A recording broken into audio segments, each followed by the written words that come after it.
एक राजा की कथा आती है, सुना है? वो राजा अपनी पत्नी से बहुत प्रेम करता था और पत्नी से इतना प्रेम करता था, इतना प्रेम करता था, डरता भी बहुत था अपनी पत्नी। ऐसा कहा गया है संसार में स्त्री के वशीभूत जो लोग होंगे, ध्यान से सुनना, उपमा कितनी है अच्छी है।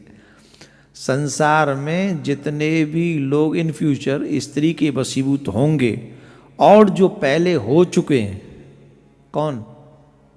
जो पुरुष स्त्री के बस में होते हैं, जो होंगे फ्यूचर में और जो हो चुके हैं पास्ट में, अगर देखा जाए उन सब में सेव्या का पति राजा ज्वामग ही सर्वश्रेष्ठ है। सेव्या उनकी पत्नी का नाम था और जयामग उनका नाम था। तो जयामग जो थे वो स्त्री के बहुत प्रेम भी करते थे और अपनी स्त्री के बस में भी थे, पर उनके संतान नहीं थी कोई।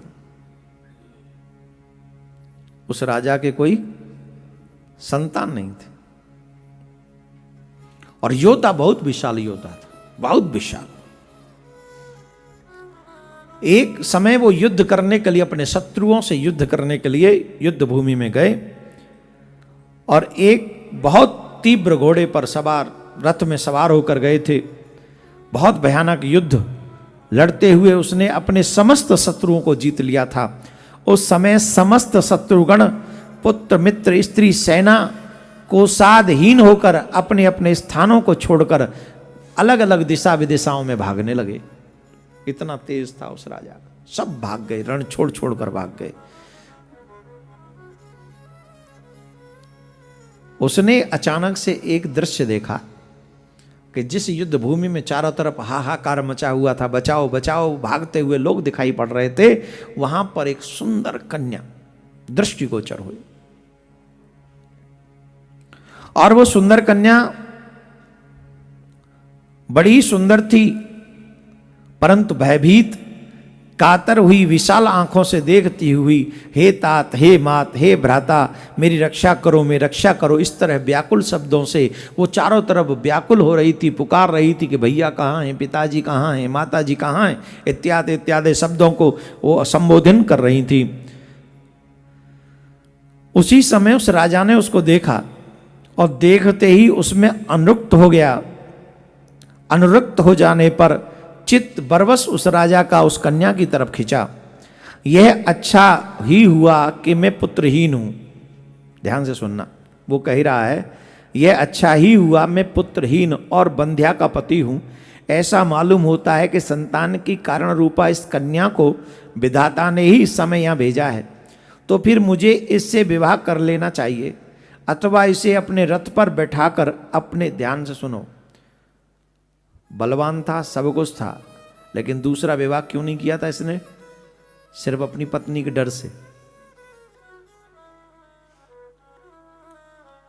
कि सेव्या को कैसा लगेगा, सिर्फ पत्नी के डर से विवाह नहीं किया था। पहले राजा तो कई कई विवाह करते थे, कई कई रानियां होती थी, लेकिन इसने विवाह नहीं किया था। अब क्या कह रहा है कि हो सकता है विधाता ने इस कन्या को भेजा हो मुझे पुत्र प्राप्ति कराने के लिए, लेकिन अचानक से अपनी पत्नी का नाम याद आ गया कि इससे अगर मैं विवाह कर लूंगा तो मेरी देवी जी को क्या लगेगा।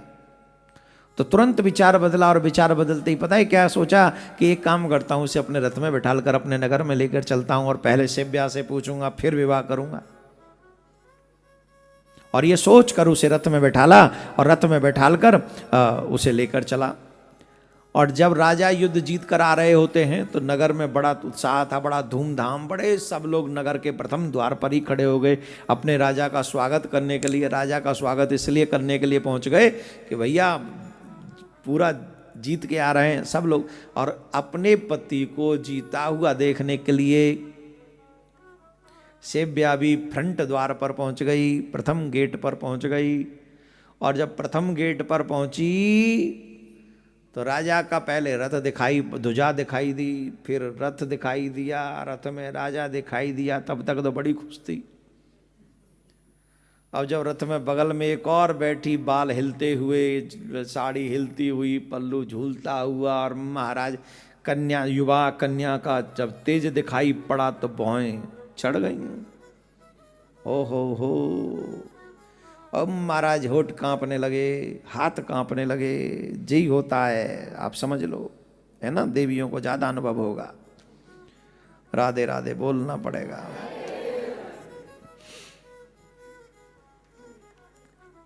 तुरंत तो उसके क्रोध आ गया, उसकी आंखें लाल लाल हो गईं और कुछ कांपते हुए होठों से कहा, क्या कहा? हे अति चपल चित, हे अति चपल चित, ये तूने रथ में किसको बिठा रखा है? कौन है ये? आजकल की होती तो वजन काका कहती, पर माने चपल चित कहे, अति चपल चित।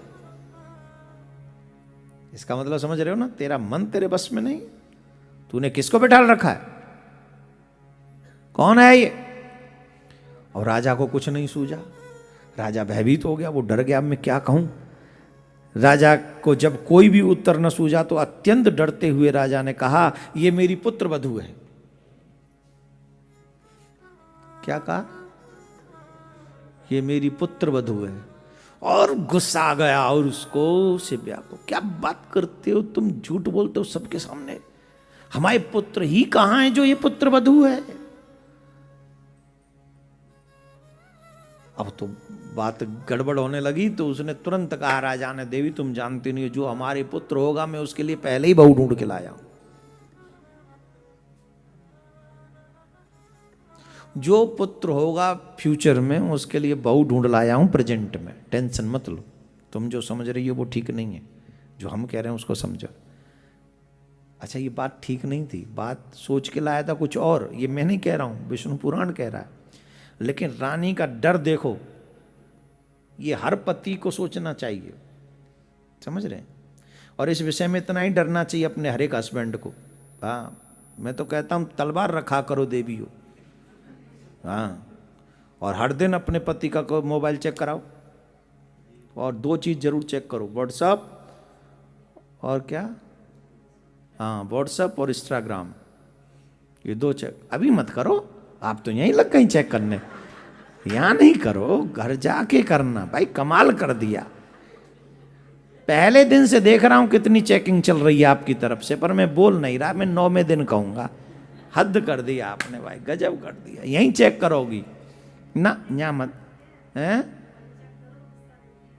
पति तो पतियों को चेक करो, बोले जब मोबाइल चेक नहीं करना तो तुम्हें चेक करेंगे, आओ इनको चेक करो। अच्छा एक बात बताओ, गुस्सा किस बात का करते हैं?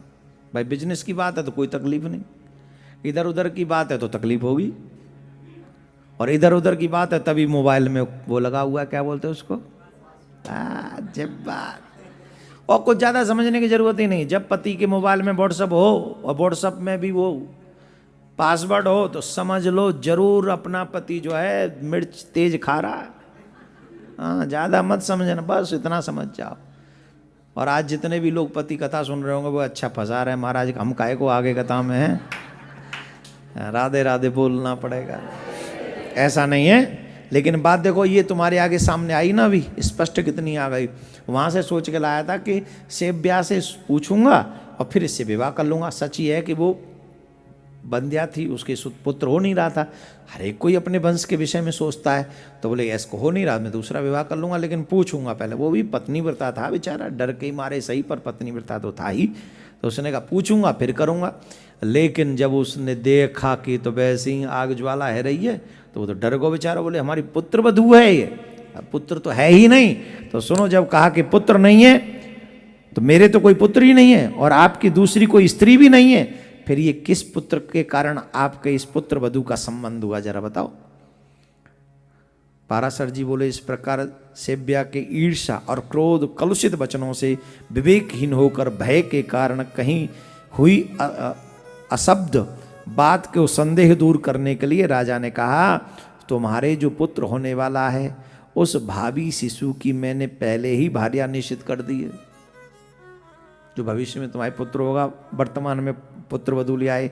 ये सुन राजा से वचनों को रानी मधुर मुस्कान के साथ अच्छा ऐसा ही हो कह के चली गई। और देखो फिर भगवान ने कैसी लाज रखी, बच्चा हो भी गया। और फिर राजा ने उसी के साथ उसका विवाह कराया। बोलो राधे राधे। राजा ने भय के मारे जो वचन कहे उसका पालन किया। फिर देखो सिचुएशन बदले और वचन मुंह से निकल जाए तो उसका पालन करो। हमको कहना नहीं चाहिए, नहीं कहेंगे अभी, हाल फिलहाल की बात है, अभी कहना ठीक नहीं है, बाद में कहेंगे। पर सच है, अगर एक बार गलती से भी आपने किसी को बहन कहा है या बेटी कहा है, उस शब्द की मर्यादा रखो। ये बोलने वाले शब्द नहीं है, ये निभाने वाले शब्द है। वहां से राजा यही सोच के लाया था कि मैं इससे विवाह करूंगा, पर जब सेव्या के भय से उसने कह दिया मेरी पुत्र वधू है, तो फिर उसको पुत्र वधू की ही दृष्टि से देखा। चाहे भय से कहा, लेकिन बाद में फिर दोबारा उसकी दृष्टि नहीं बदली। इसलिए आप सबसे भी मेरा निवेदन है, जो शब्द आप बोलने के लिए बोलते हो वो बोलने भर के नहीं रह जाएं। उन शब्दों को आप पालन कीजिए, रिश्तों की मर्यादा समझिए। रिश्ते गेम नहीं है। आपके मुंह से जो शब्द निकल गया है उस शब्द की कीमत आपको चुकानी पड़ेगी। इसलिए हर संबंध को सोच समझ के, पहले तो बनाओ ही मत, बनाओ तो फिर तोड़ो मत, फिर निभाओ। तो भैया और आजकल धर्म के भैया बहन बहुत मिल जाते हैं, बेटा बहुत मिलता है आजकल धर्म के, बेटियां भी बहुत मिल जाती हैं धर्म की।